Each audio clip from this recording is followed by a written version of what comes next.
Hey y'all, I'm Danny, and this is Heard. Hi guys, welcome back to Heard the Podcast. I'm your host, Danny, and of course I'm joined by J-Rob in the background. Say hi, J-Rob. What's good, y'all? Anywho, we're back. Oh, these headphones, this mic sounds crispier than usual.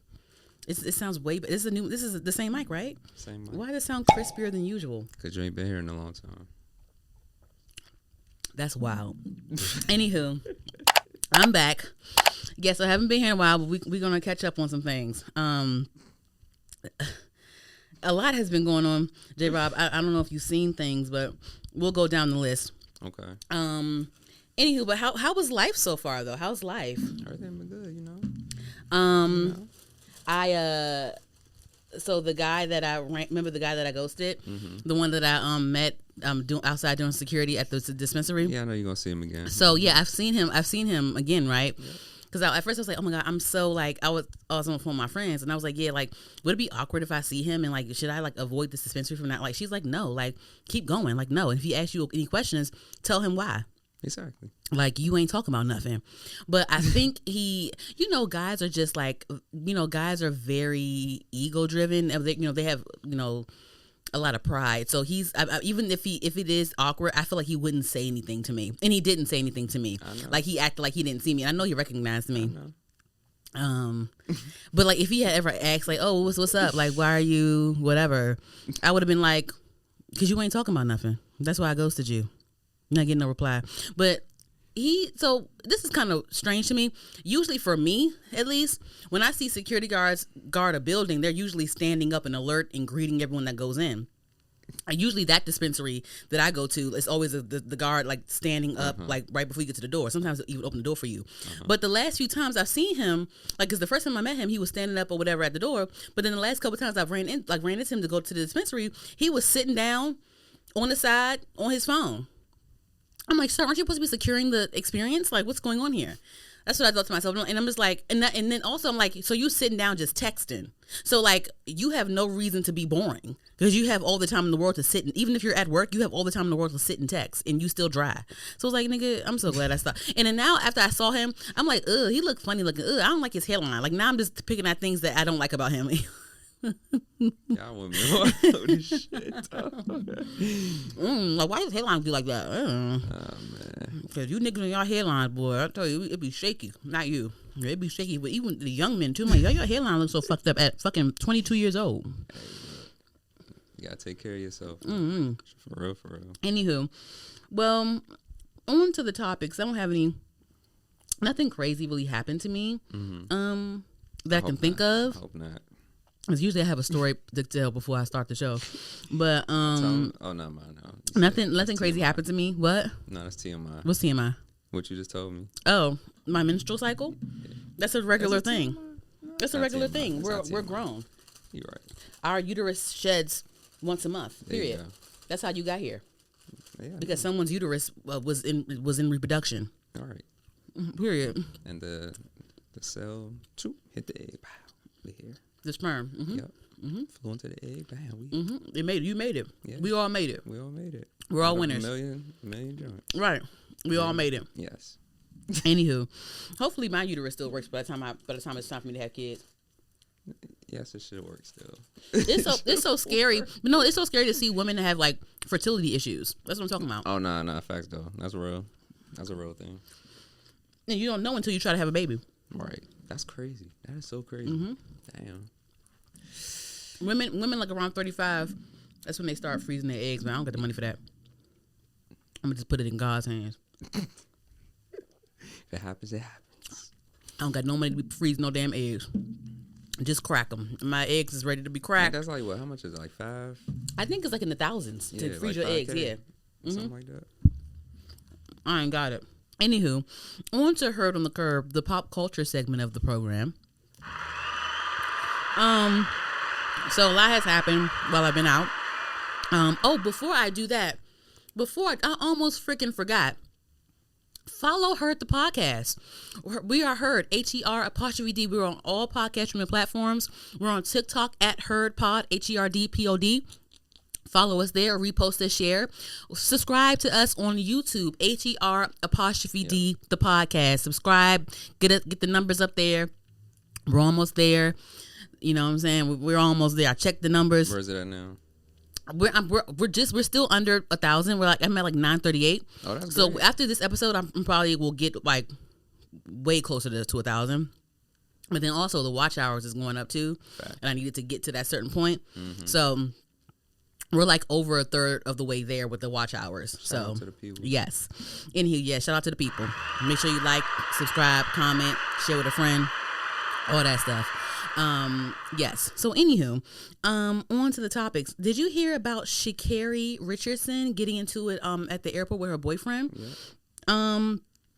Christian Coleman, I guess he's another athlete, I believe. Never heard of him. I never heard of him either, but let me look real quick. Let me see. They got into a little bit of a tussle at the airport. I believe it was in Seattle, and she got arrested. Mm-hmm. Christian refused to press charges.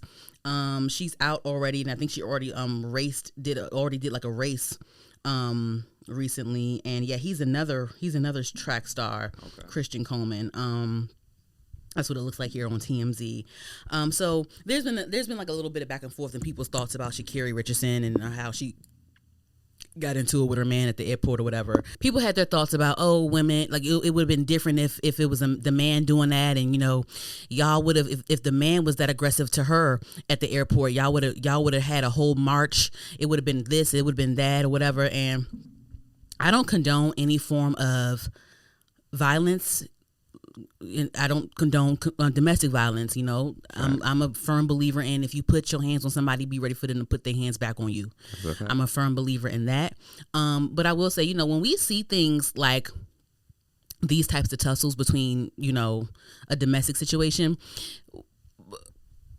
just for us, the Black community, we I'm not saying that it's like okay, but it's definitely something that we like see. It's just like, you tussling with your man. You know what I'm saying? But this is just behind closed doors, and this is just inside the house, or this is just at the airport, but nobody knows you. You're not Sha'Carri Richardson. You're not an Olympic. Right. You're not an Olympic track star. So right. we don't pay it any mind. You know what I mean? But I think that was pretty normal. The tussle was pretty normal, and she had to come out with her statement and take accountability for her actions. And she made, it was. She didn't agree with being arrested, and it was a whole back and forth that, but she came out and made her statements and all that stuff. Again, it was that conversation of, man versus woman, and, it would be different if the roles were reversed. Mm-hmm. I think that it should be treated the same on both ends, in my opinion. I've definitely had my fair share of tussling with boyfriends and stuff like that. But I was never the type of woman, and I'm just like I said, I'm not condoning anything. Just for me, I'm never the type of person that's going to hit you and not want you to hit me back. If I hit you, I want to fight. You know what I'm saying? Mm-hmm. I told this story a lot, but I'll tell it again because it just relates to this situation. I definitely had my fair share of incidences, but there was one incident where I ended up getting arrested the same way Sha'Carri got arrested. And I actually, he provoked me to the point of reacting, but the way I reacted was my choice. Mm-hmm. And I definitely was the one that initiated the physical contact first.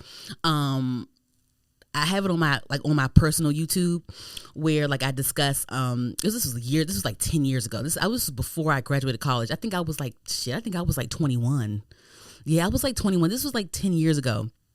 And it was in DC, and I had a boyfriend that I had no business being with. I was around certain people that I had no business being around that time, and I learned a lot of lessons around that time. But I had a boyfriend that I had no business being with, and he did something to me.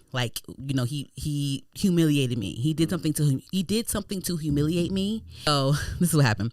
We were actually broken up, but we were still fooling around. and I was in the car with him and his other friend, and like it was him, his other friend, and some other like random girl from around a way or whatever. And so we were driving.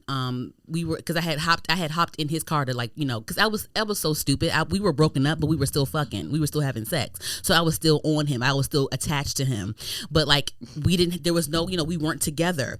But he tried to humiliate me in front of his friends because, you know, we were actually driving up Georgia Avenue, right by Howard. Yeah. And like the whole time, mind you, I'm in the car. The whole time, like his friend is like in the back seat egging him on, like telling him to like go and pull up on girls and to talk to them and see if he can get their number and all this stuff in front of me. And I'm just like, what the hell? And we just had sex like the other day. Like what's going on? So, and he's doing it. Like whatever his friend told him to do, he would do it. Mm-hmm. He would pull up and try to like holler at girls. I'm in the passenger seat and he's driving and he's like reaching over to me. He's looking over, like talking over me to talk to a girl out the window.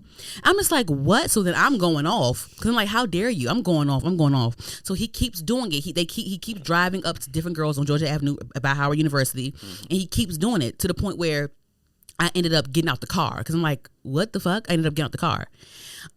So then I got out the car and I'm walking down the sidewalk, and so he's driving up to me saying like, get back in the car, like get back in the car. I'm just like, I'm just walking, right? I'm just walking. So now I hear his friend in the back seat like, come on, get in the car, and I'm just walking because mind you, they don't have anything better to do that night. They had nowhere to go. They had no appointment. They were low lives. But so I was walking and stuff. He kept saying get in the car. So I'm still walking a little bit. I'm not walking fast. I'm just still walking, right? So then his friend's like, fuck it, drive off, just go. And he's listening to his friend, and he just drives off and leaves me in the middle of the night on Georgia Avenue. Oh, wow. With my car is at his house. Mind you, I was going to Towson, so I had to drive back up to Baltimore because I was still back and forth just doing fuck shit in DC and going back up to Baltimore, whatever, right? Crazy. So my car was at his house. My car was at his house, so he ended up leaving me. So I'm like, did this nigga really just leave me? He left me. So I'm livid. I'm upset. I'm crying. I call one of my friends, and it happened to be a friend that I met through him, and it was one of my friends. Taylor was one of them that was with me. So Taylor would tell if you guys have been here since the beginning, you know who Taylor is. So Taylor was there, and Taylor was there, and the other girl was there, and like they saw everything. It was just like it was one of the most traumatic moments in my life. It was. But they ended up coming to get me off Georgia Avenue, mind you, by Howard University. And they had to take me back to his house because my car was parked at his house. As they pull up, he is already in his neighborhood chilling. Apparently, I guess he had dropped off his friends. He had dropped off his friends that he was with earlier, and he was and he had another neighborhood guy in his front seat. I'm like, so you had time to drop. This is how long of a gap the time was where he left me stranded. Didn't call me, didn't see how I was doing, didn't come back for me, didn't do nothing. He was already pulled up to his neighborhood, chilling with some other guy from his neighborhood, just doing nothing. He wasn't about shit. So I'm pulling up, and I'm in the back seat, and my two friends are in the front seat. One of them's Taylor, of course, and the other one is the girl that I met him through. So he sees them pull up, not knowing. I guess he doesn't realize that I'm in the back seat. He's like, "Hey y'all, hey guys," as if he didn't just leave me in the middle of the night, like crazy. So then I see him, mind you. So I had did you hear the story before, J-Rob? No, that heard you might, but it's pieces, yeah. So yeah, so I actually earlier that day, I had gotten like a 4-pack of Starbucks Frappuccinos, like the Starbucks no, it was the double shot of espressos. Gotcha. I had the 4-pack of the double shot of espressos, right? And I was telling him as we were driving back to his house to get my car, I was telling him because I was crying, I was hysterical.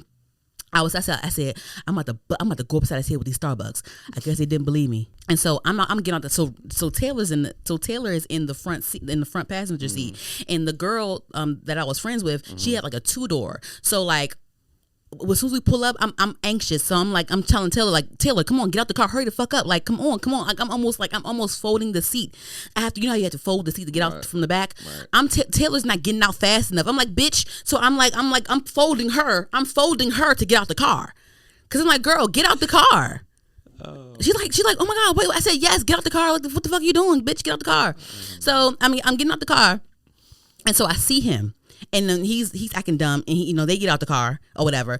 I see my car. I prop the four pack of Starbucks, right? I take one at a time, crack it open, turn around, bust him right in the face with it, or no, right, it was right in the chest with it. I hit him. I opened it up and hit him right in the chest with it. Splash. Took another one, cracked it open, pop, splash, right on him. And they just sitting there like Taylor and the girl like, oh my gosh, like what the fuck. The girl had to end up moving her car and parking it on the side because I was getting coffee on her fucking car. Right. But yeah, we going at it, right? So this point we going at it or whatever. It was a whole big thing in the neighborhood, middle of the night, right, in DC, in Northeast. And of course, like, this is in his neighborhood, so right, people are looking out the side of the houses. So someone ended up calling the cops, whatever. I ended up getting arrested. He ended up getting arrested because he punched my he didn't punch me, but he punched my car window in. He broke my car window. But mind you, I was chucking Starbucks, like he's right here at the end of this table. I'm cracking them open and pop right on him. Pop, I'm throwing it on him. And of course, like, but mind you, the thing is, like, that night, and I'm bringing this up only because I went off on him, and I started the physical altercation. I started it, right? I didn't give a fuck what happened to me that night. Like, if he had hit me, I wouldn't have been like, I wouldn't have been like that, because I knew if I went in and went to that point, I knew he could hit me. He did push me. He pushed me a couple times. He did do that, and I feel like he didn't hit me. He punched my car window in. Right. He punched my car window in because he wanted to punch me. Yes, oh man. Yeah. You know what I'm saying? Crazy, but like, I knew, but that was the risk that I took. But I'm not saying that none of this was okay. But for me, if I get to that point, I don't give a fuck, nigga. You can very well hit, because there is men out there that will hit you. If you hit them, they will hit you back. Yeah. But I'm not the kind of person that will be like, oh my god, did you just hit me after I just knocked you upside the head with the Starbucks? Like, I'm not going to do that. Right. So I knew that was a possibility. Right. You know what I mean? So that was my whole point of bringing that up. That's child, that was, 2015 was college in general. College, I was a hot, if you ever knew me in college, oh my God, I was a hot mess outside. If you knew me outside the classroom, even inside the classroom, I had to, but outside the classroom, I was a hot mess. That was crazy. Oh my God, I'm still a hot mess now, but I wasn't that hot as I was when I was in college 10 years ago. A little bit tame now. Yes, but I was something. I was a piece of work. I really was a piece of work. In my 20s, I was a piece between the age of 19 and shit. 29. Between the ages of 19 and 23, I was a hoot. I was a piece of work. I was a piece of work. Anywho, I sometimes I even look back at certain things that I said and did back then. Ooh, and I cringe. I'm like, oh my God, I'm so cringe. It's supposed to be that way. Like, I'm so cringy. Oh my God. Anyway, that's crazy. Moving along. So good. So good luck to Sha'Carri. Hopefully, she keeps winning those medals, and we can just move on to bigger and better things with her. We can this whole story can be in the past, because there's plenty of fucking NFL players that go upside their wives' head. No one gives a fuck. They make their touchdowns and win their trophies, and we move along. So go ahead. So leave Sha'Carri alone. Right. We know we're not gonna do no dang. If it was her, if her man did that to her, it would be a whole march. Y'all niggas slap around y'all women all the damn time, and don't nobody bat an eye because you fucking win fucking Super Bowl rings and you make fucking 3-point shooters and shit. Okay. Anywho, moving along. Cardi B finally, her sophomore album is finally coming. We're getting closer and closer to her sophomore album. She just dropped another single called Imaginary Players, which samples Jay-Z's Imaginary Players. I enjoyed it for the most part. I'm just excited that she's putting out music and she's really serious about dropping this album. You know, of course, we all love a visual from Cardi B. You know, her looks are always top tier. They never disappoint, and I love visuals. I love a package. Like, give me a package. I love watching videos. I love all that stuff. There were definitely some mixed reviews on Imaginary Playerz, like from a lot of hip hop heads. Like, you know, they just feel like, you know, they don't think that Cardi B's flow is very elevated. They just feel like it was a bit choppy, her rendition of Imaginary Playerz. They felt like, you know, her flow, it just felt like she was reading from a paper. And I can see why someone would say that, but then when I listen back to the original Jay-Z song, she was following that formula that he had. Right. That's what it was, to me, in my opinion. I feel like she was following that formula. Like, she was sampling a song. Like, it wasn't like an original song. She was sampling something, and she was, you know, following that formula. I didn't really think too much, and I just was excited that she dropped like her actual, because, you know, the Outside record wasn't a song that she wanted to drop, and she made that very clear. And even though they made it a single, it was never a song that she actually really wanted to drop. But this song, Imaginary Playerz, she had a video with it. She had all this push for it, and she did all this press for it, all this Apple Music, you know, talk for it or whatever. Right. So she definitely wanted to push it, and she definitely wanted, you know, she believed in it, and she wanted to talk her shit. She definitely threw some jabs in there from the little rap girlies or whatever. I enjoyed it, but let's talk about this. Cardi B's clearly pregnant. She's clearly pregnant, and in the video, the video is beautiful, by the way, but in the video, when she's like laying on, I guess, was it the wing of the plane, or was she on the truck? She was laying down with that red sequins dress. You can tell that they were trying to edit her belly, but the edit kept shifting, so you could kind of clock the edit or whatever. She's pregnant. Yes. So let's discuss this. She's rich, so like it is what it is. She can have all the babies that she wants, whether it's from Offset or somebody else or Stefon Diggs or whatever. She's rich. The babies are going to be well taken care of. Is that going to be a thing where like the babies are born into poverty or some shit like that? She's going to, like, whatever, whoever's attached to Cardi B is going to be well taken care of, especially her kids. So that's not the thing that's going through my head. I was just like, wow, like, you're about to have, like, because I don't think that Cardi B's really fully divorced yet. It's just like a shocker. That's wow. Like, girl, you're pregnant by Stefon Diggs. Oh my gosh. Like, it's like y'all aren't even like, I mean, we don't know what they do behind closed doors, but it's like, we don't even, I was down for the Stefon stuff, because I'm like, well, girl, she having a good time. Let Stefon help her get through her divorce. You know what I'm saying? But it's like, damn, girl, now you about to have another baby with this man that, you know, you're not even fully divorced from the other one yet. And then, like, do you even know what the future holds with this one? How is this going to work? My only thing. Hold on.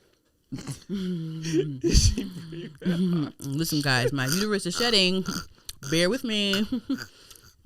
If I ever get pregnant and I'm still recording podcasts, don't make fun of me, because I'm gonna be pregnant with a big bag of nacho cheese Doritos on the side. And some ice cream. Yapping away as somebody favorite rapper. And a bottle of wine. And the shit. Okay. Anywho, you can take a couple of little me grabbing a cookie or two. Lucky people that in the back that be your rings. Don't make me do it. I will do it if you play with me in the comments about me eating my cookie. I'ma come on here and I'ma slap the microphone with a bunch of rings on. And I'm gonna post a clip on TikTok and YouTube Shorts. ASMR. And anyway, yes. So, we're definitely not getting a Cardi B tour anytime soon after this album drops. We're not getting a tour because she's about to have a baby and she's gonna want to be with her baby.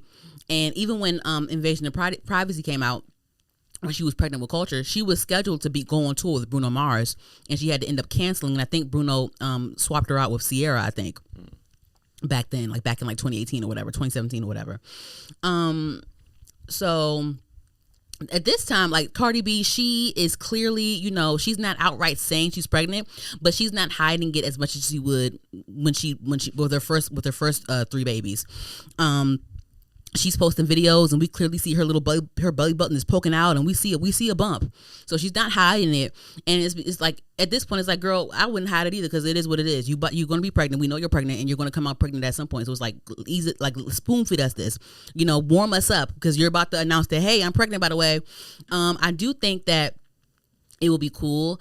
The same way she revealed her pregnancy on Saturday Night Live when she dropped her debut album. I think it should be the same way with this one, because cool. Next month is the drop of her sophomore album, and of course the rollout is, of course it's going to be, you're going to, maybe she'll do like a Jimmy Fallon maybe, or no, if she does SNL again, that'll be cool. But if she does SNL, yeah, so she's going to drop this album, right? And I imagine that she's going to do the grand rollout of like, she's going to perform a song on a late night live show, preferably SNL, but if it's a Jimmy Fallon, that's cool too. I think it'll be cool for her to reveal her bump again the same way she revealed it the first album. That'll be cool. Because why not? Right. You're a mother. Fuck it. Fact. That'll be cool. No tour though. We're not getting a tour. No time soon. Not in the next year and a half. Because why would we? She's pregnant. I think at the very most she'll do that performance, that debut performance of album release week. She'll do that, and then maybe she'll have like, I don't know, some YouTube Vivo pre-recorded performances that we can watch on YouTube real quick. Right. And that's about it. Maybe a couple of like grand, like a couple of slight shows, a couple of recorded live performances somewhere that she orchestrated or whatever, just to feed us or whatever. But we're not having no tour. Not with that pregnant. Not with her pregnant ass. No tour. No. Tour. But I was excited. I'm like, I want to go to a Cardi B tour. Like, because I don't think she never really did a world tour like that for real. I know she did like a couple of cities one time when she had like Saweetie and Kevin Gates open for her, but it wasn't like a real tour like that for real. She's headline festivals and stuff, but like, not a real tour. Anywho, Offset's album came out as well last night, and I listened to it. J-Rob, did you hear it? I liked it a lot. His first one. Offset, cool. Yes, Offset always made good solo music. I think that with Offset, he definitely, has grown since we first met him through Migos. I can tell that Offset is very intentional with his work. I think that he takes his art seriously. I think that he views his work as a body of art, and he wants to give it to us cohesively. I think that he really cares about production. I think that he really cares about rapping. I think that he really cares about who he has on his projects. I think he's very intentional on who he has on his projects. I think he's very intentional on who he's linked with. And I think he's very intentional on just being successful with his music.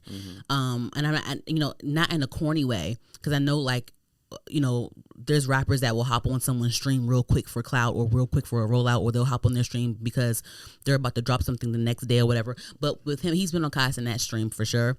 But so I know that he cares about the success of his music. But I think that he's a very genuine artist, and he was very thoughtful with his visuals for this album, his like rollout visuals and stuff. People made jokes about, he copied off of Kendrick doing this and that or whatever, which is like, I clocked it a little bit, but I mean, I just see that he cares, so it's like whatever. We've grew up with Offset, so it's like whatever, you should listen to it. Yeah, it's pretty cool. I like a couple of songs on there. I'll go back. I've been back to a few songs on there since last night's listen. And I actually, what's funny?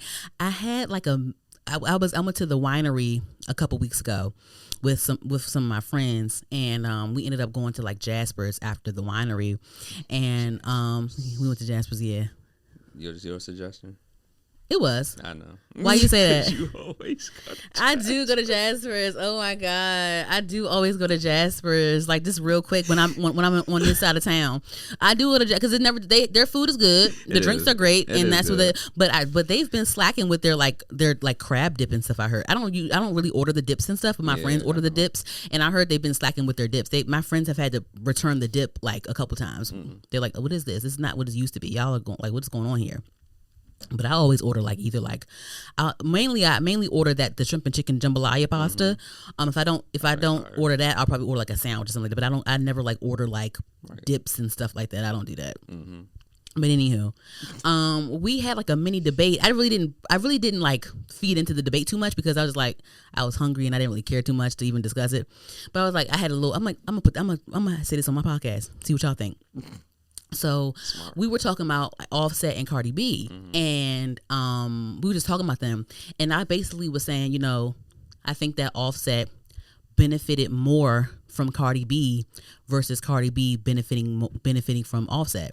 Like if it came down to both of them, I think that Offset, I feel like Cardi B was more beneficial to Offset than he was to her. And that was the thing, right? And they were like, so two of my friends, like one of my friends, she was like, what you mean? Like what? No, because Offset helped Cardi B when she first came out, and Offset's in the Migos. He's the Migos, da da da da. And I'm like, but no, like cool, great. But Cardi B is more popular. And like, even when Cardi B was coming out and Bodak Yellow and all that stuff, the Migos made sure to have Cardi B on their last 2 albums. They made sure when they would perform live somewhere, whatever festival they were at somewhere, they would have Cardi B come out at some point. Like Cardi B was popular. Cardi B surpassed the Migos. We watched her surpass the Migos. Like Cardi B is a whole A-list celebrity. That was my whole point. Like I'm like, you know, and I think that Offset did benefit more from Cardi B in the long run. Like of course, yeah, Offset was a rapper first, and of course he knows rappers.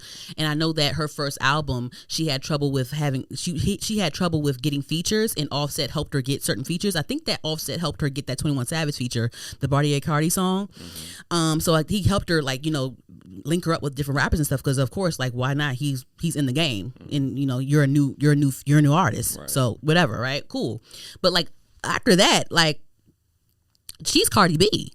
So like I feel like, you know, even when Migos would have their interviews, they would ask about Cardi B. Right. You know, like Quavo was like the main guy in the group. Like he was like the front man of the group. But when Offset and Cardi B started hanging out and they started getting together, and he was known as Cardi B's boyfriend, Cardi B's fiance, Cardi B's husband. And so now a lot of eyes are on Offset now.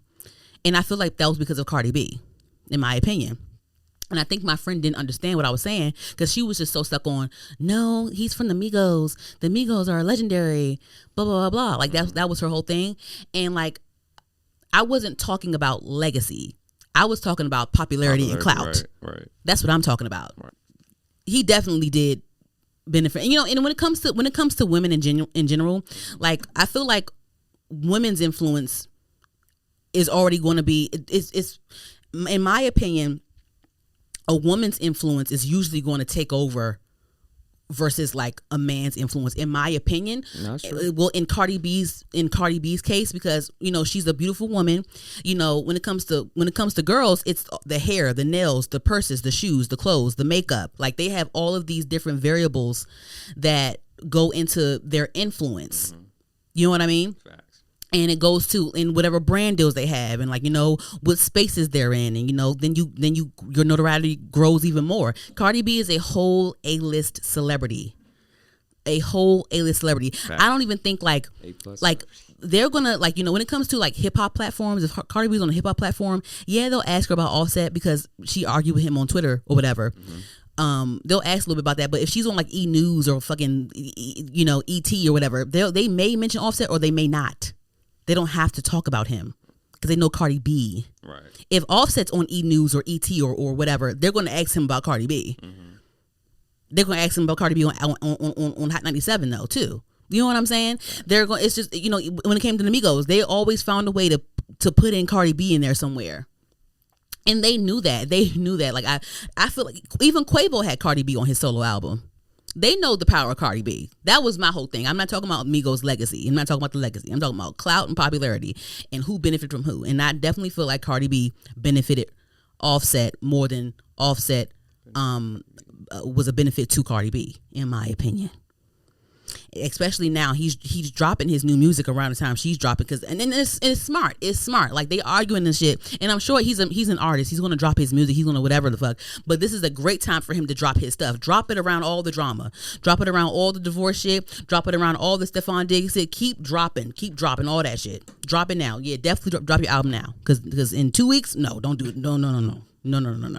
And of course, he had a song called "Move On" his album that addressed his split from Cardi B, and of course everyone's talking about that one song. Right. And Offset's album is really good. He has some bops on there. He has Tizo Touchdown on one of his songs. I love that song. And he had another song called Love.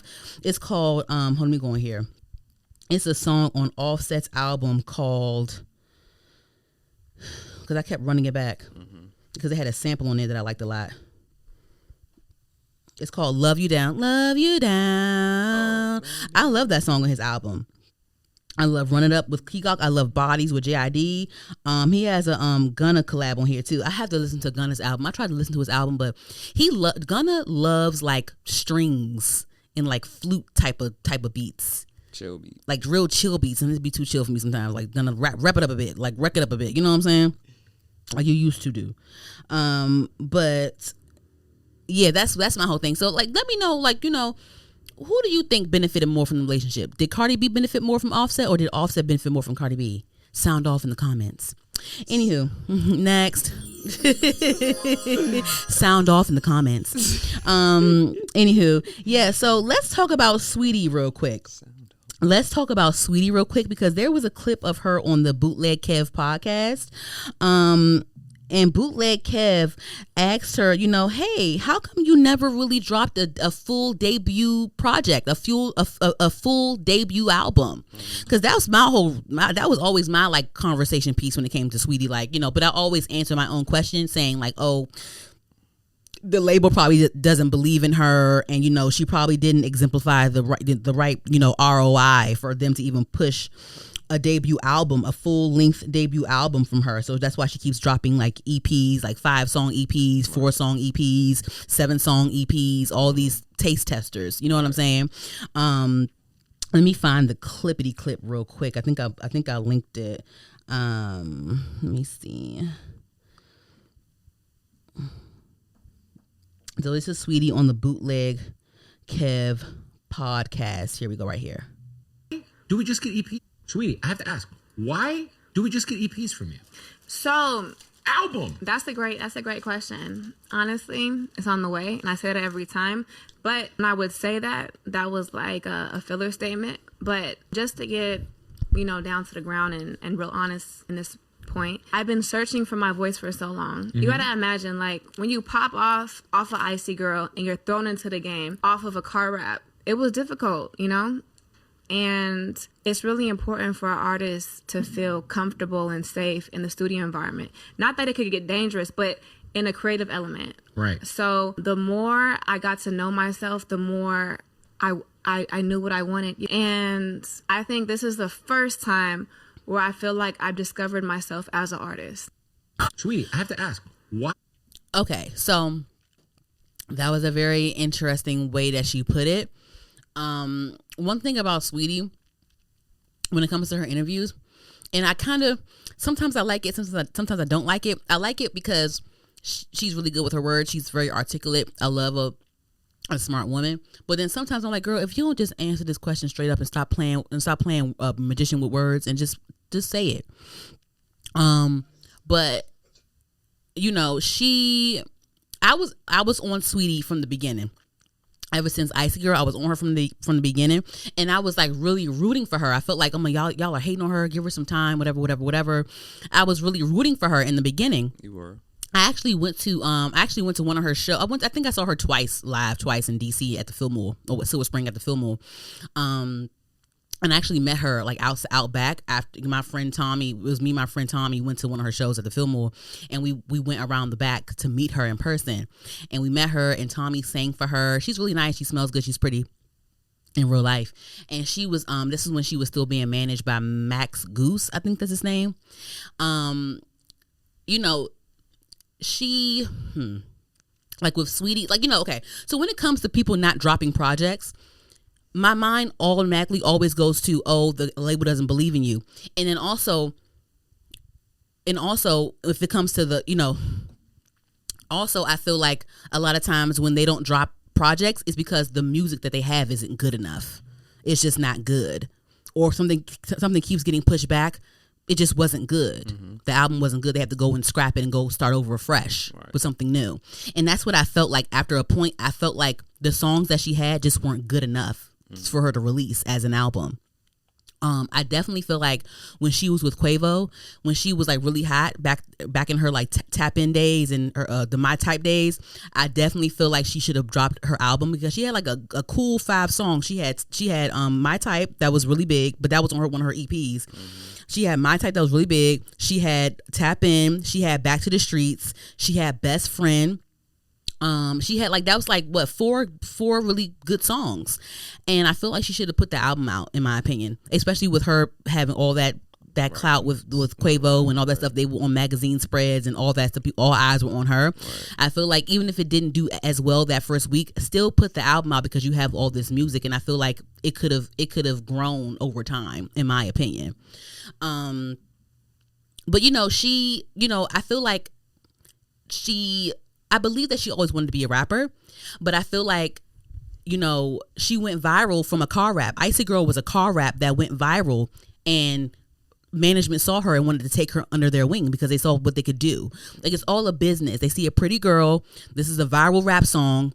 We can market her. We can place her in these places. Cardi B's already making a name for herself. So we're out of the Nicki gaze. Let's do this. Rico Nasty's out here. All the other rapper girls are out here. Let's do this with her. Like, I get why management took her under her wing and wanted to like catapult her, but I don't think she was ready. And she says things like, "Oh, I wasn't ready yet," because. And you can tell she just wasn't ready yet when she would, because there were mistakes made along the way. Because of course, like, management wanted to place her in places because look at this girl here. Right. They wanted to place her. They were trying to do their job as a business person, right. But she just wasn't ready, and she just didn't have the skill to go with it. Yep. There were some mishaps. There was the Ebro freestyle Hot 97 thing that was a mishap. That was that awkward freestyle where she was it would come to find out. They felt like Ebro and his, radio show, they already knew that, okay, she's not ready to freestyle. We don't really believe in her skill like that. But her management was pushing for her to do a freestyle. And at first they said that they tried to lie and said that the equipment wasn't working or whatever. But her management kept pushing for them to let her do a freestyle on their platform. So that's how we got the freestyle from Hot 97 that kind of fell flat, and that was embarrassing for her or whatever. And she said that later on she had PTSD of it or whatever. And then also, she tried out to be on. This was after My Type was a hit. She tried out to be on one of the XXL freshman covers. I think this was the one where Megan Thee Stallion and DaBaby were on there. It was Megan Thee Stallion, DaBaby, Rico Nasty, and Blueface. They were all on that XXL cover. I think that was the one that she auditioned for, and she had like they have like a freestyle. They do different stages of like trying to get on, and then they end up getting on, and they have that whole rollout of them being on the cover. Right. But I guess they were on the stage where they had the different rappers submit a freestyle for people to vote them into the cover. Mm-hmm. And so she had her own little freestyle, and she had a freestyle that she rapped a verse from one of her songs, and she was freestyling it on camera with acapella, and that fell flat. It was just awkward, and like her delivery was way off. It was just bad. Mm-hmm. And she got clowned for that. So they had to scrap that from online. So if you find it online, it's because someone grabbed it or whatever and took it and whatever they did with it. Right. But you can tell that management had XXL scrap that off a line because she was getting clowned from that. So it's apparent that she just didn't have the skill that, because sometimes like you can have natural raw talent, or sometimes you have to just learn it. You have to work hard to get there. That's a fact. Because I was, we can see, Megan Thee Stallion came out around the same time she came out, and all these other girls came out around the same time. We're like, oh, Megan can do it. Megan is like, with Megan, you can tell like, because Saweetie was rapping too. Like Saweetie was doing her car raps and stuff. Cool, right? But then we saw Megan. Megan was doing the same thing. She was like doing her little freestyles or whatever, and she was with her mom, and they were grinding, doing shows and stuff like that. She was doing her little, dropping her freestyles or whatever here and there. But Megan she just had that raw talent. With Megan, she just had a raw talent, and she could just rap. It was like a God given. She can just rap, and she was just good. Mm-hmm. It was just in her. You know what I'm saying? But with Saweetie, you may have to just work at it, right. And sometimes you could still just not have it. You know what I mean, or whatever. That's true too. And I grew to realize that even with the EPs that she would drop, I felt like there was still some growth that needed to be made. I still felt like, in certain songs and certain deliveries were kind of awkward, and just all that. I felt like one of the critiques that Ebro had when she freestyled in front of him on Hot 97 was that, okay, this sounds kind of cute, but I just feel like your raps are kind of basic. And I feel that, and I still feel that way with her when she drops some of her songs, like her newer songs. Like I still feel like, okay, this still sounds kind of, it's cute, But it's still, when you start really rapping, it still sounds kind of basic. It doesn't really tell a story for me. Like with someone like Megan Thee Stallion or there's any like or Nicki Minaj, like they tell stories and they all can be rapping about the same thing, but it's the way they rap, the metaphors in their delivery. It's the way they're rapping it and how they're rapping it, storytelling or just like talking shit. Like Megan, she's good at talking shit. You know what I'm saying? And then she also tells stories in her raps. You know what I'm saying? Yeah. And I'm like, damn, like, sometimes I wish like, oh, Saweetie, like just like be more, you know, and Saweetie's very confident. It's just like, it just lacks in actual skill sometimes. And that's why I know why she's not dropping the album, because it's just like the skill isn't there. The music isn't that good for you to drop the album out. Like I know that as she's an artist, so she wants to put her music out, but it's just not good for her to put it out yet. And I'm sure the label's like, yeah, like these EPs, like, these EP numbers aren't really numbering that well either. So it's like, why would we put an album out with you? You know what I'm saying? And so I get on all ends. The label probably would have said no. I get why they would say no, and I get why she wouldn't want to put it out, because she's just not ready. The skill is not there. The music is not there. It doesn't sound good enough to put it out. Mm-hmm. There was a someone asked on Twitter the other day. They said who has the better flow, Ice Spice, Cardi B, JT, or Saweetie? So I said, I'm going to say Cardi B out of these choices because Ice Spice hasn't shown enough difference with her flow. I like JT and Saweetie's attitudes and their confidence, but their deliveries always seem awkward at some points. And yeah, I felt like that. Like, I feel like even with JT, I love JT. I feel like JT is very special, but I even feel like with her, like sometimes her delivery is kind of like, okay, this is kind of the way you said this is kind of awkward. I feel like you were kind of struggling on how to say this, and then you said fuck it and just put this version out. You know what I'm saying? That's what I feel like with her sometimes too. But with JT, the way her flow is set up, I like her accent. I like her Miami flow, her Miami accent.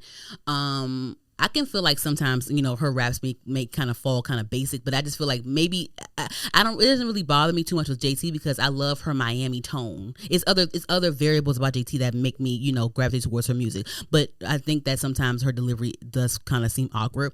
I like Ice Spice. I think Ice Spice is a good rapper. I think that I haven't heard enough different flows from her. Right. You know, I like Popa and like Plenty Some from her debut album, because those were a little bit more different than how she regularly raps. Ice Spice just dropped a snippet with the MIA sample. It sounds pretty good. I think Riot produced it, so I'm looking forward to that. But I just haven't gotten a lot of like different like versatility from Ice Spice, so I wouldn't choose her out the bunch. I would probably just go with Cardi B out of that bunch. You know what I'm saying? Yeah. Yeah, but with Saweetie, like hopefully, you know, she can drop a debut project one of these days. But yeah, I just feel like the skill level is still, you know, I think with Saweetie sometimes her music still kind of gives like entry level to me, just compared to her other counterparts that came out around the same time that she did. You know what I'm saying? So there's levels to it. Yeah, I just feel like that sometimes. Yeah, that's how I feel. Hopefully, you know, yeah, I like I said, I root for her. Like, I hope that she does. This last EP that dropped called Hella Pressure, it's cool. I like the Twin song, and I like the Inspo song that she has on there too. And yeah, I like she does like, and I love that song The Way, though she samples Jill Scott. I like that song a lot too.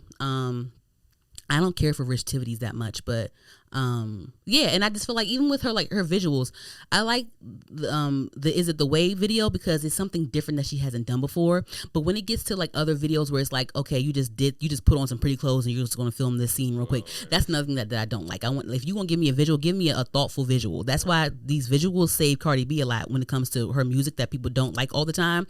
Like, it's always a well thought out visual. It's always a well thought out story. It's very top tier, very premiere when it comes to Cardi B visuals. I want that for all the other girls too. I don't want you just to put on some outfits real quick and just shoot this scene real quick and like, you know what I mean? Like, at least I know if you do have like if you are working with a budget and you have like a low budget, there's still a way that you can be creative with the budget that you have. That's true.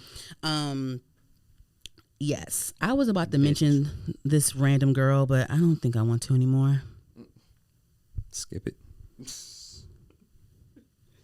I don't think I want to anymore. You know what? I will say it. So it's this, let me see. I think she's a singer. Her name is Jordan Pauline. Let me look it up. Jordan Pauline. She's a singer. She does pretty well on Spotify. She does. I didn't look it up yet. I didn't really look into her music yet because I was like, should I even mention her? She's a pretty girl.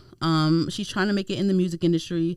She has 30,000 monthly listeners on Spotify right now. Just right now. It may grow over time. I noticed her because I watch a lot of streamers. And I see that she makes her way onto certain people's streams, of course, for for promo and for clout and all that stuff. I mean, that's why promo, cool. She makes her way on there, like, you know what I mean, like, you get what I'm saying. She makes her way onto that person's stream.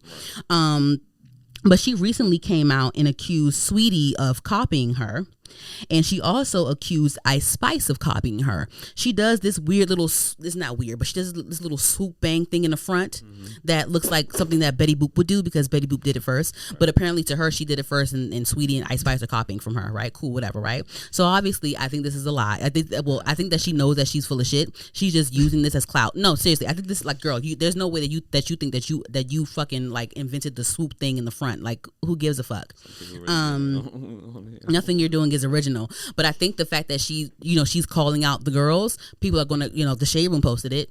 Wow. So she's made it to the main Shade Room page and not Shade Room team. She made it to the main Shade Room talking about how Ice Spice and Saweetie copied her. I think this is a stunt. In my opinion, I think this is a stunt. For her to get more clout, because I see her making her way on these streams because she and I get it, like, be a hustler. You want to be a successful singer. I think she has a nice voice. I think she sung on somebody's stream. I think I heard her sing before because I've seen her. Cool, right? But when it comes to this, doing it this way, girl, you're tainting your image. Easily, yeah. You're tainting your image.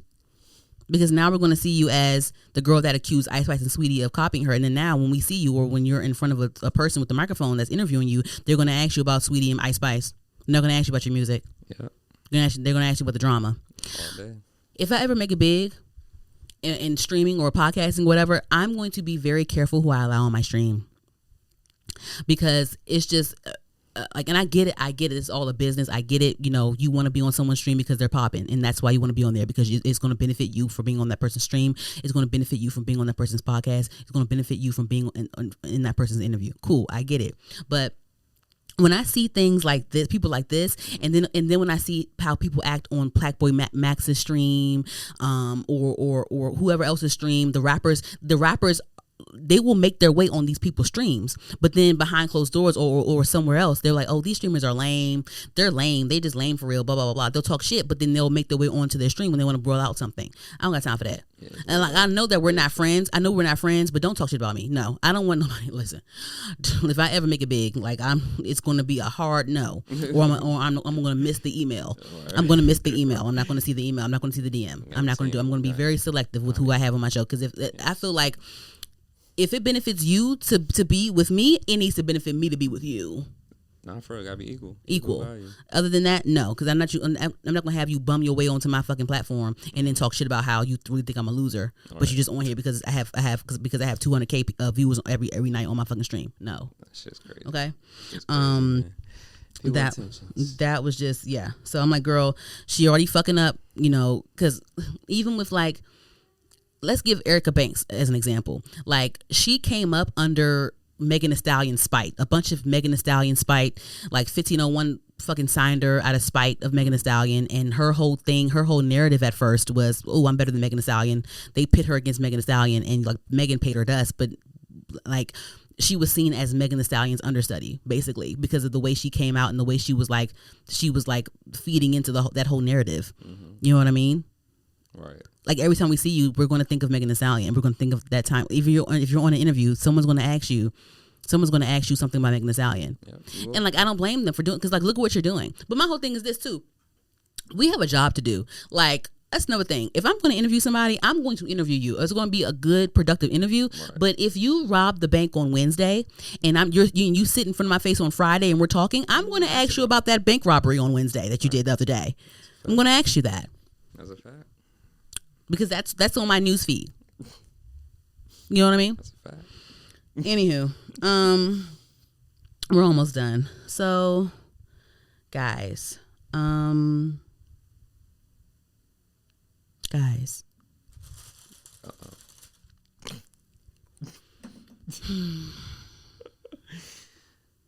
Cookie break. Take me a second. Guys. Cookie we're going into muddy waters. break. We're going into muddy waters, guys. Shout out to Red Man. You said what? Shout out to Red Man. That was We're- his name. Was out. We're going into muddy waters.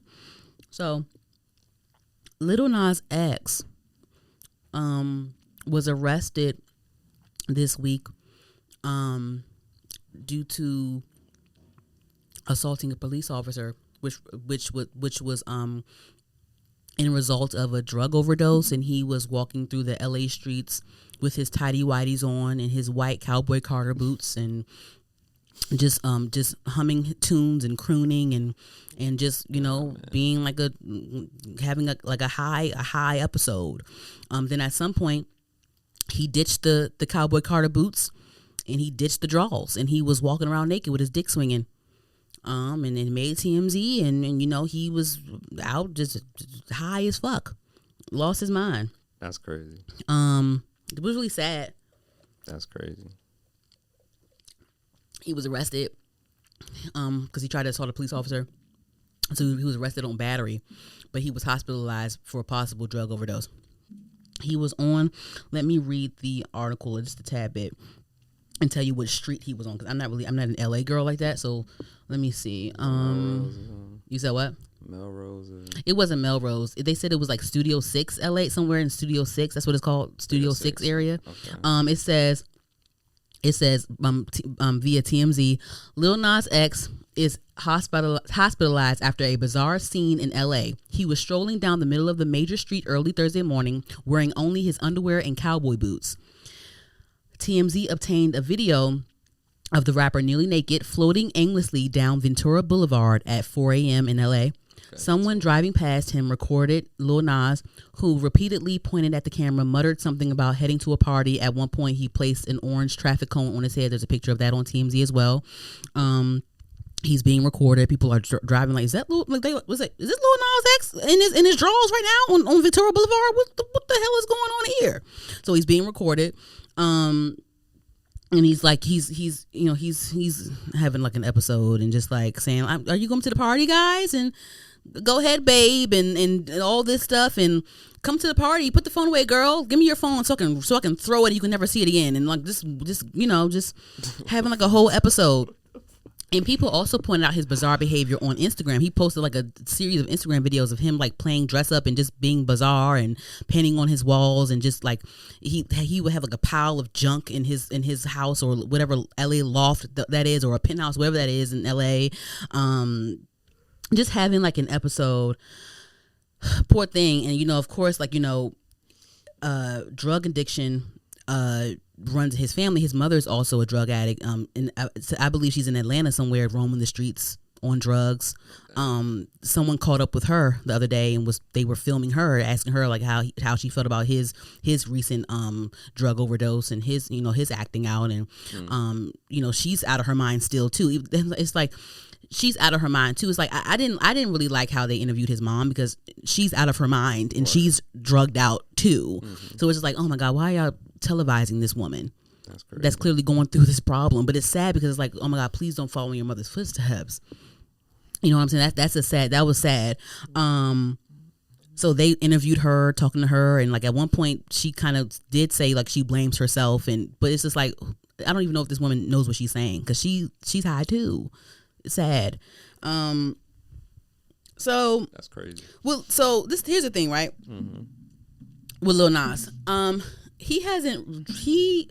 so I was wondering why he was going through this, and I came to my own conclusion. I'm thinking maybe maybe he's having a hard time with his music career. We don't know what these people go on, we don't know what these people go through behind closed doors. I assume that he's having an issue with his music career. I assume that he's having an issue with maybe his label putting money behind his rollouts, his drops. You know what I'm saying? He randomly dropped a Saucy Santana feature that he clearly probably had in the vault, because there was rumors that he had a song with Saucy Santana that he never put out. But I feel like he just put that shit out because he just put it out. He was like, fuck it, let me put this shit out real quick. He was putting out little snippets of different things. I don't know if he was supposed to. I don't know if he went against the grain with his label and said, fuck, I'm about to put these snippets out and let me get high and fucking play dress up and draw on my walls real quick, and then maybe I can just strip down and walk down Ventura Boulevard in LA real quick. I don't know. But there was a video that I came across actually that he posted in February, so I'm gonna play a little bit of it right now. Hey guys, don't look at my furniture-less house, but I want to say, because I don't want you guys to feel like I'm being flaky and very, very all over the place, but I was for a long time, These last few years were pretty difficult for me. They have been pretty difficult for me, and I'm just now arriving to this place of feeling confidence in myself and what I'm doing, and I'm trying to make sure I put intention towards my music and my vision and the creativity of it all. And most of all, I really want to make sure I have fun this time around. I don't think I got to have as much fun during the Montero era because I was more overly focused on, making sure the songs did well than making sure I was having fun doing, shit, you know what I mean? And I'm not saying I didn't have any fun. I had some fucking fun, okay? But I want this time around to be even more fun, and I want to be even more full of joy, and I want to be even more full of love, and I want to go out here in this fucking world, and I want to wave my fucking hands in the sky and move about freely. And that's what the fucking Dream Boy era is gonna be. Hotbox is coming next. Fairly soon. I'm not gonna give you guys a date. I'm gonna announce it when I announce the date, okay? But I need you guys to stick beside me. We are fucking coming. Montserrat. Okay, so he's just talking about him releasing music and how he's been going through different things, and he actually in February he was dropping some music during his Dream Boy era. He did have a Dream Boy era where everything was white and pink. It felt like he was coming back during that time. I think it was February. Let me make sure. Hold on. Let me see. Yeah, it was around February, March. He dropped a couple of visuals for a couple of songs. I think some songs are on Spotify right now. I'm not sure if they performed to his liking. Maybe that's what it is. Maybe it's not, the success of the music is not really numbering the way he wants, and maybe he's depressed in that. Maybe that could be it. His top songs are still from his Montero era. He has five songs on Spotify that exceed 1 billion streams, and he has 2 of them that exceed 2 billion streams. Industry Baby featuring Jack Harlow has over 2 billion streams. Montero, Call Me By Your Name has over 2 billion streams. Old Town Road of course has over 1 billion, but that's not even his most successful song anymore. And That's What I Want has over 1 billion streams. Yeah, I like his song Dead Right Now off of it's called Dead Right Now off of the Montero album. I like that song a lot. I might listen to that when I get back in the car. Yes, so he dropped a whole 8-song EP called Days Before Dream Boy.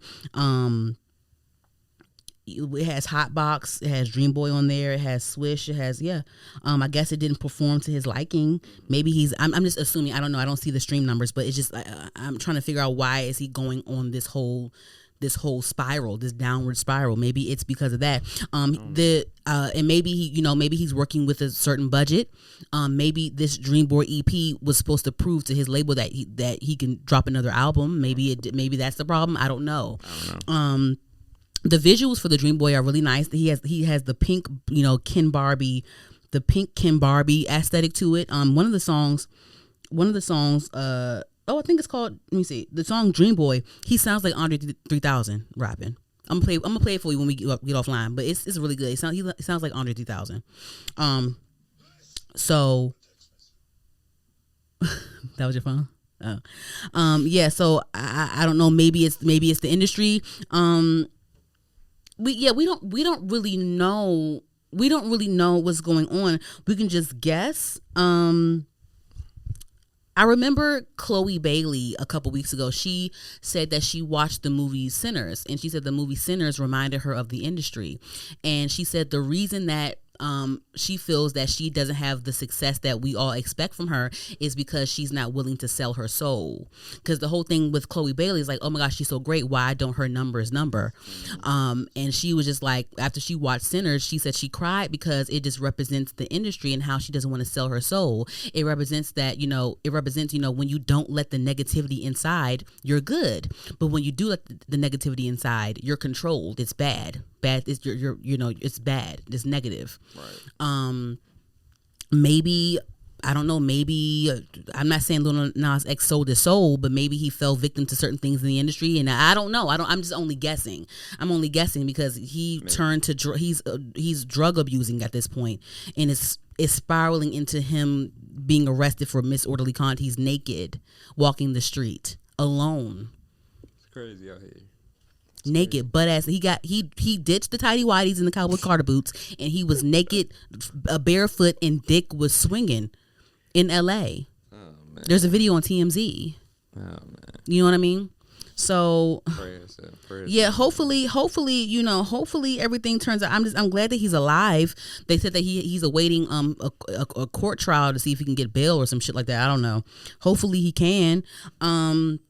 There was also, speaking of the music industry, I wanted to point out Bryson Tiller was actually on the Rory and Mal podcast. I'm really liking Rory and Mal's podcast. They've been having a lot of good guests lately.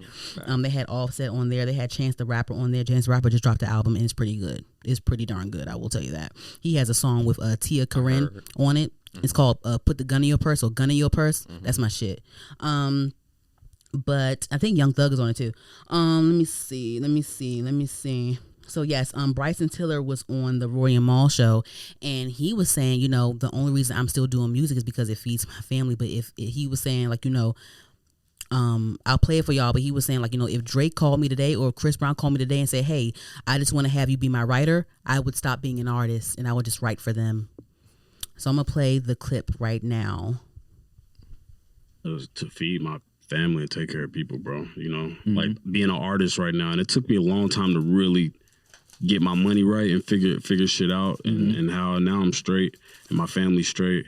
But for a minute, I was like really struggling there, like trying to get it back and figure out what the hell I was gonna do. But like, if I could, if somebody called me, if Drake called me tomorrow and said, hey, bro, like, just write for me for the rest of, whoever, Chris, just write for me, or all these people, like, I would stop being an artist right away. You know what I mean? Like, I'm working on the game right now. I've been studying game design for like 5 years. And, granted, I'm not doing it really for the money, but like the moment I have some success in something else that can feed my family the same way I'm feeding my family right now and take care of the people, I'm done being an artist. He's saying, look, if anything else pop off where it's making more money than music, I will quit music in a heartbeat. He don't care what he said. Something else come along where I find success in it, and it helps me feed my family the same way music does. I'm done with music. Yeah, and I'm like, damn, like people just be going through. It's like this industry is probably just wicked, right? So wicked. And people just be going through, like, that's why sometimes when we see certain people are absent, they're just trying to get through what they going through behind closed doors. It's like, maybe we should check on Frank Ocean. Is Frank Ocean okay? Because we ain't heard from him. Is he doing fine? How's he doing? There's certain people like that they're quiet. I was listening to I listen to Spotify. I'll pick a song and I'll let it shuffle, so it picks the songs for me. Right.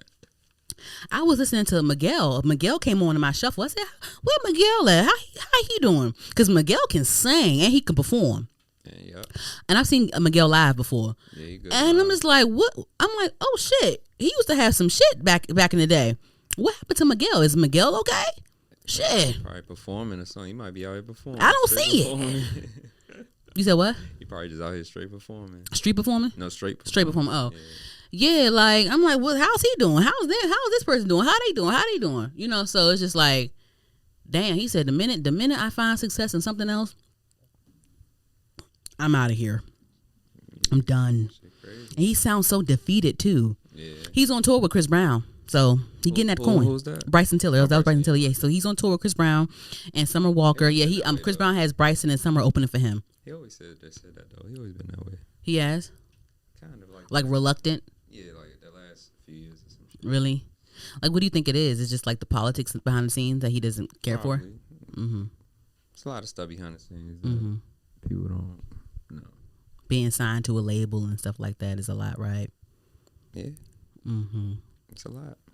Damn. You have to really be like I see Tyler the Creator, and I always wonder, like, I wonder what his label situation is like. But he's so successful in his music, and he's so passionate about, like, he eats, sleeps, and breathes music.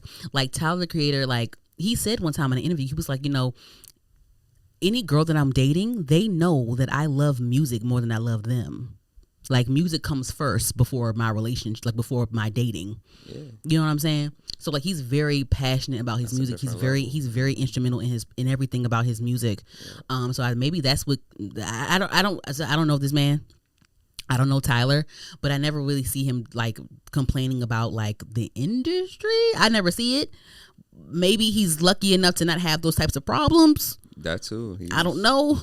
But when he can, he basically releases music when he wants to, because he released Don't Tap the Glass during his I can't talk.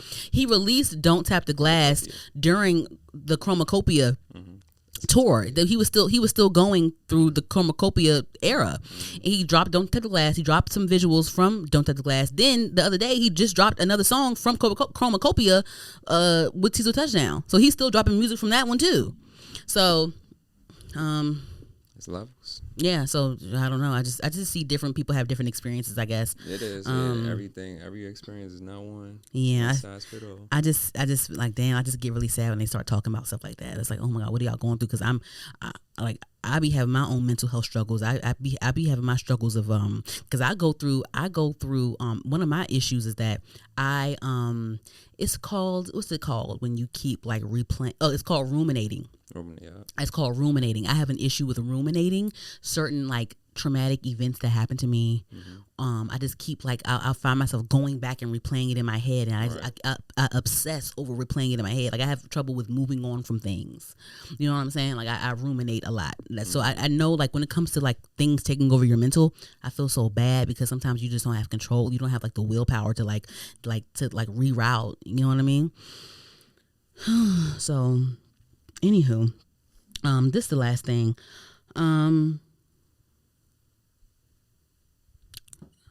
You know that girl Bobby Althoff, the awkward white girl? Yeah.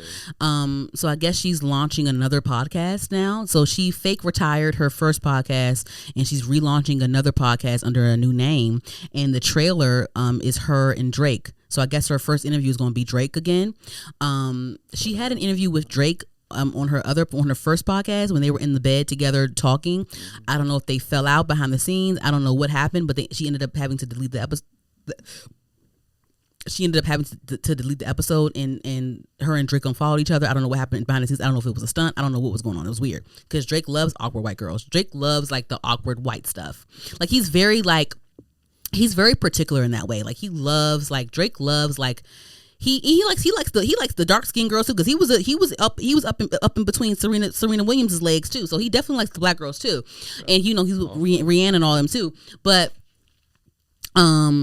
he definitely has like a peculiar, like he dabbles, and he has like a very peculiar thing with like, you know, like the awkward, like, you know, why, you know, just like stuff like that. And like, even when he hangs out with the streamers and stuff, like all that stuff too, like he's very like, you know, this is very You know, it's just very like, yeah, like, you know, it's just very just like, you know, I can't say a word. What's the word to describe this? It's very, he just is like, I don't know. I don't want to say eclectic because eclectic is like, I think about style when I say that, but he's very just peculiar about certain things when he comes to, he's very intentional too. And he's a little bit of a trickster, but anyway. And it's a trailer that dropped of him and Bobby Althoff. Let me see if I can. Did I bookmark it? If I didn't, that's fine. I don't really give a fuck. I'm just saying this. I'm just saying it. Let me see. Should we play the trailer a bit? Actually, it's in my DMs. So I sent it to It's in my DMs. So I sent it to what's the name?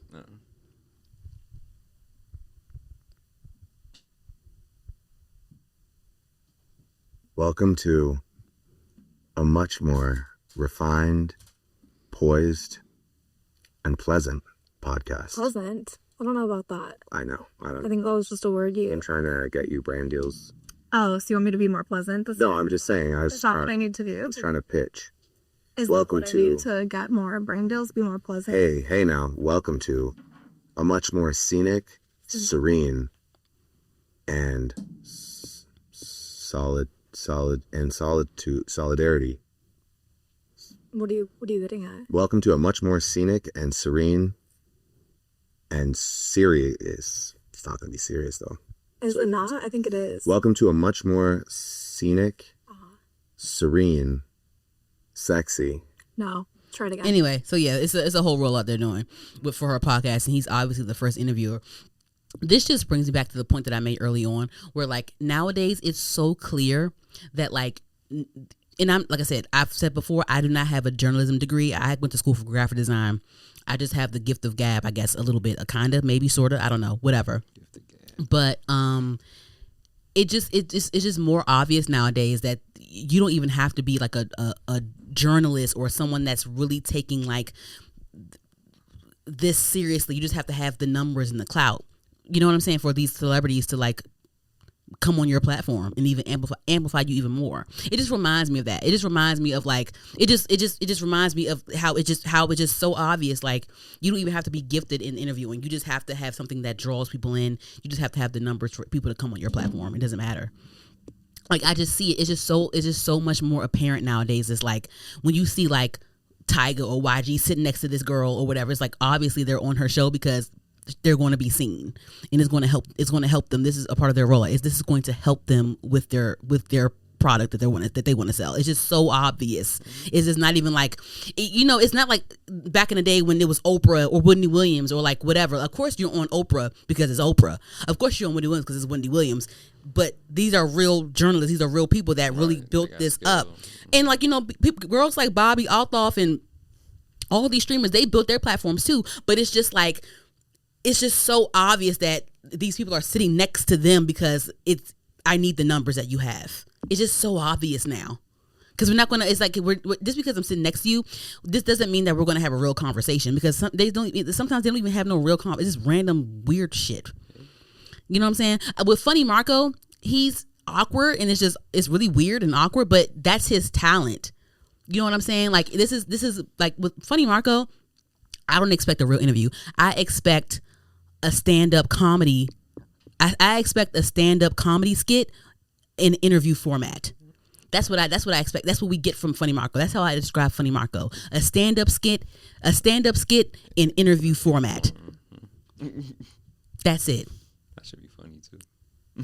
You telling jokes through your awkward ass interactions with Chris Brown or Kevin Hart or whatever the fuck, and they bounce back and teeter off of that. That's the talent for me.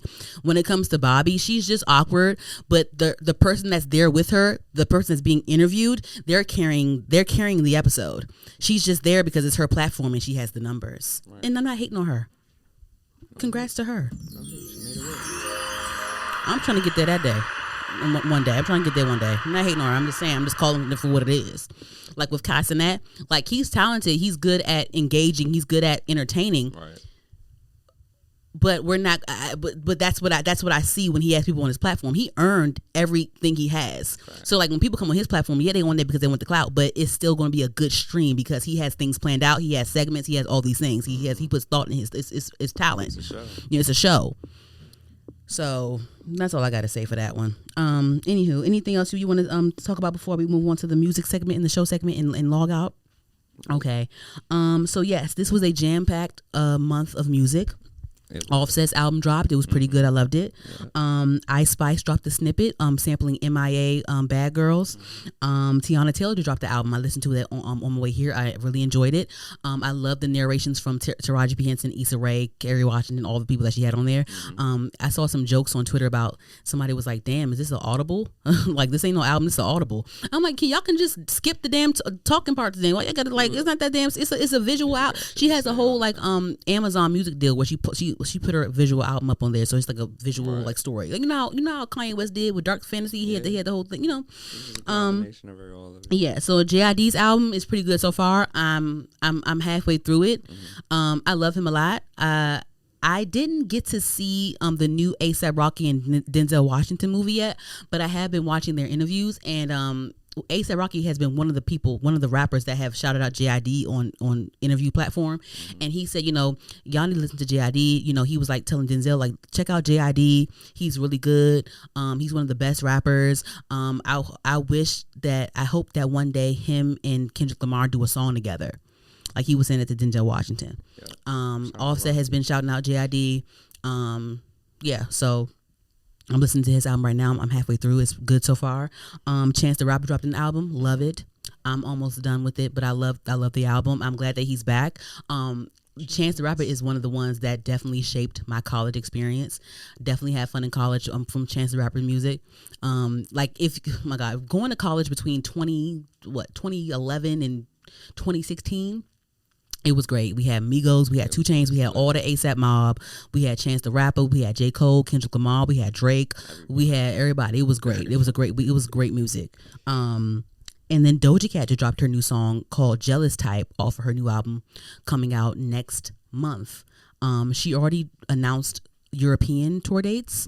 I assume she's going to drop some North America tour dates maybe toward the end of the year, because maybe she'll tour next year or whatever. But yeah, I'm excited for that because I definitely will be at Doja Cat's concert. I will at least try to be at Doja Cat's concert. Yes, I love her shows. Anywho, that's all the music from me. Did you have any music before we go to the shows? Nope, you said everything. You did? Okay, cool. And then right now I'm watching this show called The Summer I Turned Pretty. Y'all, I'm obsessed. I'm obsessed with The Summer I Turned Pretty on Prime.